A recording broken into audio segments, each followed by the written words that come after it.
Rapid Appliance is a strategic component of Chrome Guidedsmile. It is an exact duplicate of the surgical prosthetic that we send to surgery.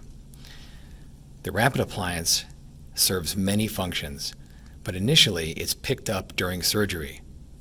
The surgical prosthetic is picked up, and then once it's removed, another set of temporary cylinders is inserted on the multi-unit abutments, and then the Rapid Appliance is picked up. This case is a double arch, so you'd pick up both Rapid Appliances. Don't need to equilibrate at that point, but then they are saved and returned to the laboratory. And the reason they're strategic is because the Rapid Appliance will give you many records all in one when you're working towards a final restoration. So for instance, this case was picked up at surgery, and then 6 months later, when the patient returned for their final restoration, the Rapid Appliance was then screwed down in the mouth, connected to all the multi-unit abutments.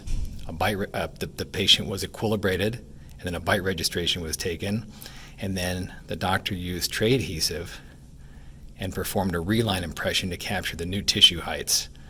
So you see at this point, the Rapid Appliance serves to give us implant position, give us a bite registration, give us occlusion, tooth position, and vertical. All the elements needed to make either a final restoration or a prototype. In this case,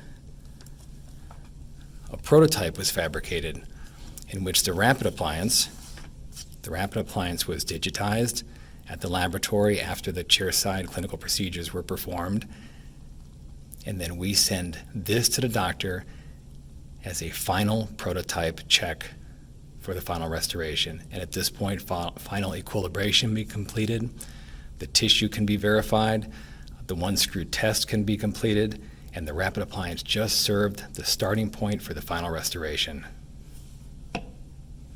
The Rapid Appliance.